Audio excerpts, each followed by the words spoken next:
Wesh la Famax, on se retrouve pour le débrief du match entre le Maroc et l'Espagne, 8e de finale de la Coupe du Monde.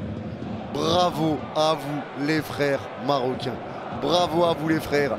Voilà, je suis le plus heureux des hommes, je suis très content de la qualification. On va y revenir bien évidemment parce que maintenant en plus on connaît l'adversaire du Maroc en quart de finale, ce sera le Portugal. Tout d'abord, je tiens à remercier toutes les personnes qui étaient présentes sur le live, que ça soit de Maroc-Espagne ou Portugal-Suisse. Merci à vous, on a commenté les matchs ensemble et vous avez été énormissimes, vous avez battu tous les records de viewers avec 71 000 viewers, etc. Donc un énorme merci à tous les amis pour votre présence, vraiment vous avez été énorme, merci à vous. Et merci à tous ceux qui prendront 2 secondes pour liker ce débrief, mettre un petit commentaire pour le référencement et vous abonner si ce n'est pas fait. On commente les matchs, donc si jamais vous êtes les bienvenus pour venir les vivre avec nous, si jamais. Et on va parler de ce match maintenant entre le Maroc et l'Espagne et j'attends de faire ce débrief. J'attends, j'ai dû commenter le Portugal, mais j'attends de faire ce débrief depuis la fin du match. Et on va parler de chaque joueur, de Regragui, de tout le monde, de ce qui s'est passé, exceptionnel ce qui s'est passé pour le Maroc. Alors tout d'abord, beaucoup de personnes mettaient le Maroc perdant, mettaient le Maroc, oui le Maroc va se faire éliminer, etc. Les gars, ne jamais sous-estimer. Ne jamais sous-estimer le Maroc. Le Maroc, c'est une équipe qui joue très bien ensemble. C'est une équipe qui monte en puissance depuis quelques années. Une équipe qui combine très bien. Et l'arrivée de Regragui n'a fait que bonifier cette équipe-là. Et en très peu de temps, Regragui est arrivé, je crois, 4 mois avant le mondial. Et malgré ça, il arrive à bonifier cette équipe. Il y a eu le retour de Ziyech grâce à l'arrivée de Regragui. Et ce parcours est exceptionnel, vraiment.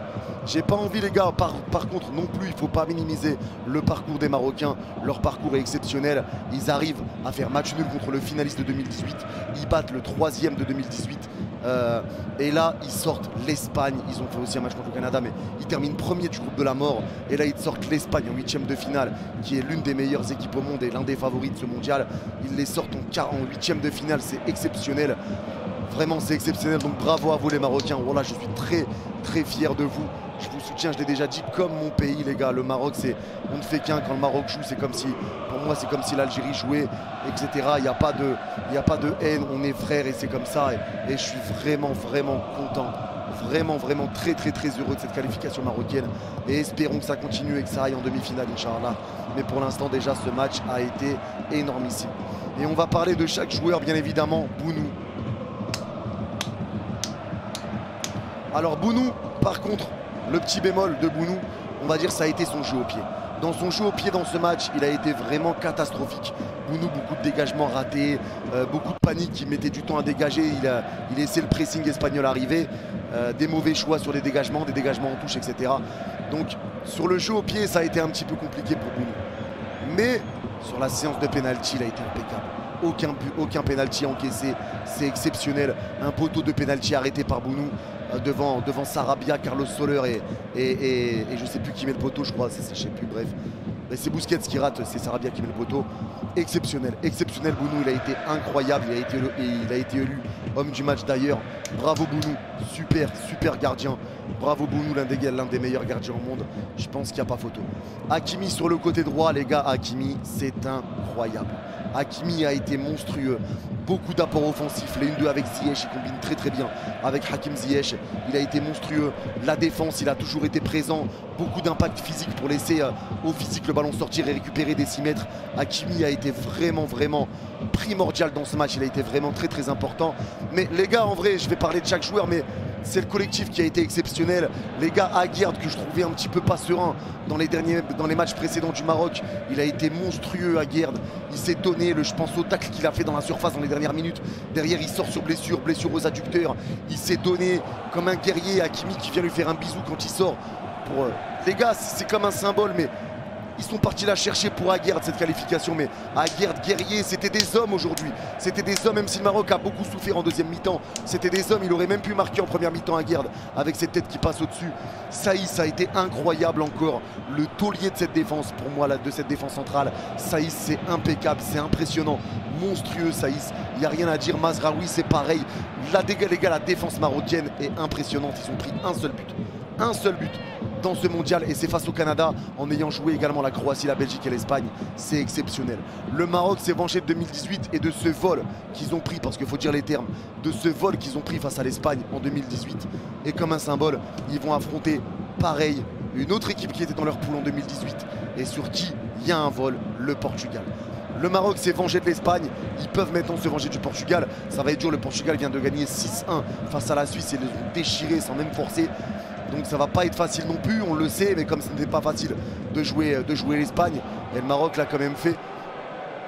C'est incroyable, franchement les gars, c'est incroyable, je suis juste trop content pour le Maroc, la vérité, je suis ultra content pour le Maroc. Amrabat derrière les gars, Amrabat devant la défense, c'est juste un monstre. Amrabat, les gars, son téléphone va faire ring ring, je vous le dis. Il y a des rumeurs déjà pour aller au Barça, à Liverpool. Je vous le dis que le téléphone va sonner. Amrabat est juste monstrueux. Amrabat est un monstre, il fait une Coupe du Monde qui est remarquable, il a été impressionnant Amrabat. Incroyable les gars, Amrabat, les efforts qu'il fait, mais tout le monde, mais c'est pour ça, mais à chaque fois je vais dire tout le monde, mais les gars, Amrabat, les gars, la Coupe du Monde d'Amrabat, elle est juste magnifique et il mérite vraiment d'aller dans un top club parce que pour l'instant, ce qu'il est en train de faire, c'est impressionnant.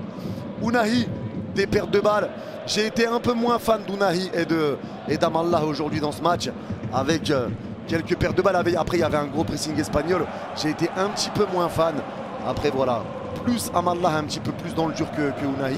Mais Ounahi, je l'ai trouvé un petit peu quelques passes ratées, etc. Je l'ai trouvé un petit peu plus dans le mal.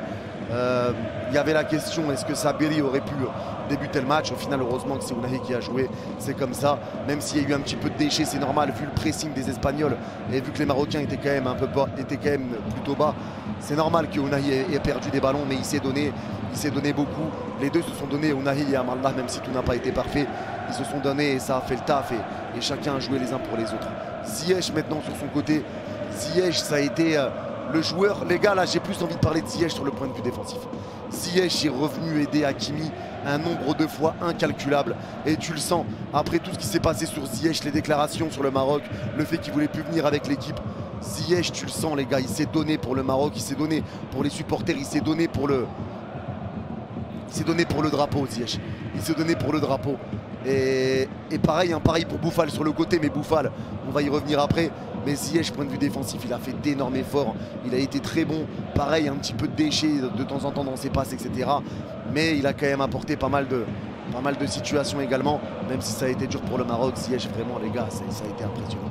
En-Nesyri, maintenant, ça a été un petit peu plus compliqué. Parce que forcément, c'est un profil qui est assez compliqué. En-Nesyri, c'est un joueur de haut but, etc. Donc compliqué. En-Nesyri, il n'a pas eu énormément de situations en même temps. Il en a eu une et il s'est placé hors jeu alors qu'il y avait un vrai coup à jouer pour le Maroc.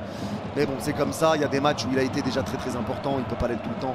Et Boufal par contre, il a fait qu'une bouchée de Llorente. Il a fait qu'une bouchée de Llorente, il l'a détruit tout au long du match. Il l'a mangé tout le match. Il a été exceptionnel Boufal. Il est sorti après assez rapidement, mais Boufal a été exceptionnel durant ce match. Rien à dire, un gros Boufal. Et ça fait plaisir de le voir à ce niveau-là.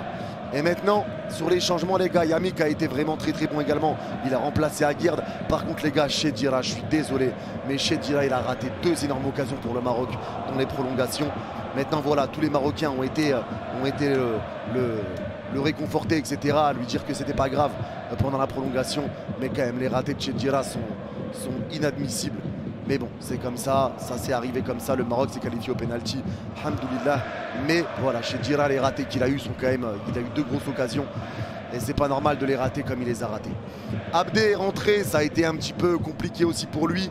Ça a été compliqué, mais en vrai, les Marocains en deuxième mi-temps, il y a eu beaucoup de mal. Il y a eu beaucoup de mal en deuxième mi-temps après les pénaltys derrière.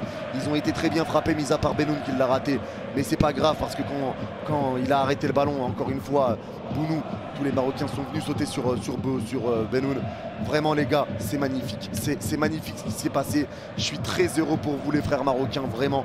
Je rappelle qu'on commentera tous les quarts de finale ensemble sur la chaîne. Donc bien sûr, il y aura la journée avec le Maroc, mais on fait tous les quarts de finale ensemble. On commentera évidemment le Maroc. Merci à tous d'avoir suivi ce débrief les gars. Je suis très heureux pour vous. Bravo encore une fois. C'est la fête. Bravo les frères marocains. On est tout cœur avec vous. Et on sera tout cœur avec vous pour le reste de la compétition. Merci encore à ceux qui like et pour le référencement et qui mettent un petit commentaire. N'hésitez pas à me dire ce que vous avez pensé du débrief. Merci à tous. Prenez soin de vous. Et vive le Maroc et bonne chance pour les quarts de finale. Bye bye. Bravo à vous les frères.